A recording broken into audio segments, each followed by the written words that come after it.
Hi guys, and welcome back to the channel. Today I'm just going to do a brief video on the 4 best core stabilization exercises that you can do if you're a runner. Before I get into that, I just want to bust a little myth.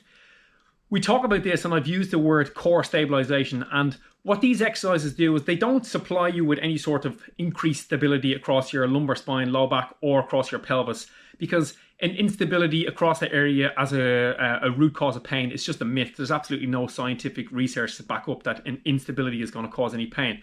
But if you do have pain, tightness, tension across that area when you run, or that sort of stuff is preventing you from running, these exercises are fantastic at providing you with a much wider and more adaptable range of motion. And we know that anybody who suffers with pain, tightness, and tension, the best thing they can do is some movement. So these exercises are going to increase your movement across that area, and that will make you as a runner much more adaptable to deal with the environmental forces that are put up through that area when you're out running on the road, the trail, the track, or whatever it is that you like to run. So the 4 exercises I'm going to go through is going to be a straightforward ab curl, an oblique curl, a side plank, and then Supermans.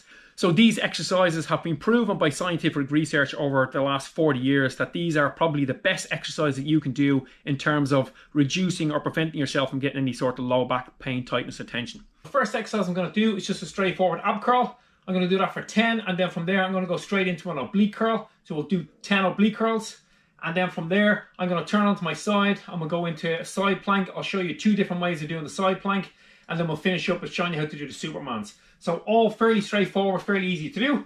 Get yourself a mat and just roll it out on the floor. So I'm just going to lay back flat.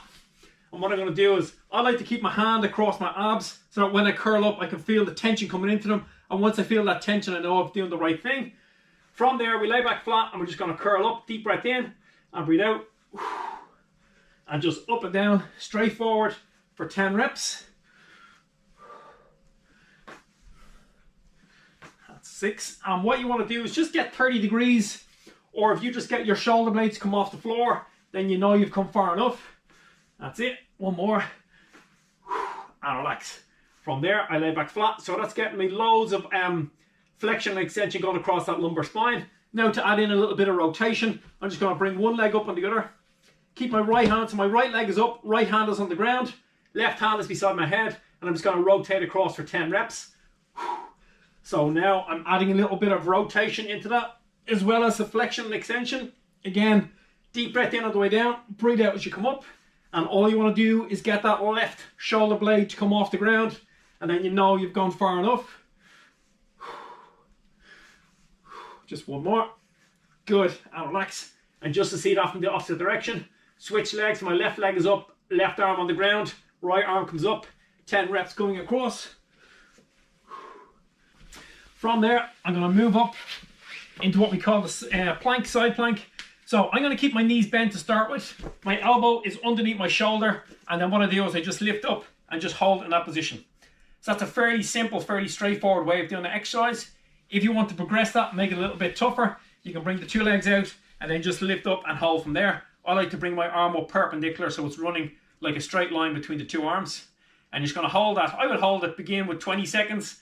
And you can build it up to 30 seconds. Just holding it. And then when you finish, just drop it down. So you can work with that, working on whichever one suits you best. And then from there, you come up. 2 knees square underneath the hips. 2 hands square underneath the shoulders. And then from there, we're just going to lift left leg and right arm simultaneously. Breathe out. Take a deep breath in. And then change over. And then change. So as you lift the arm and leg up, try and keep a straight line down between the hand running straight down through the back and into the leg as it comes up. So it's a perpendicular line right along your body. And again, we'll go for about 10 reps of those. And then when you finish, you probably just finish with some stretching. Like I said, I would do those in between my run days, or when I finish a run, I would do them. Certainly if I'm going through a period where I have a little bit of back tension or tightness, they will be my go-to exercises. If you want to progress that and move on to a little bit of harder of our core workout, I'll stick up a link here to a core workout that I posted on this channel a couple of weeks ago. Like I said, it's a little bit tougher. It has a weight, has a kettlebell in it. So if you want to progress and move it on, those exercises are fantastic. They'll give you some core strength. So some strength around those oblique, abdominal and low back muscles.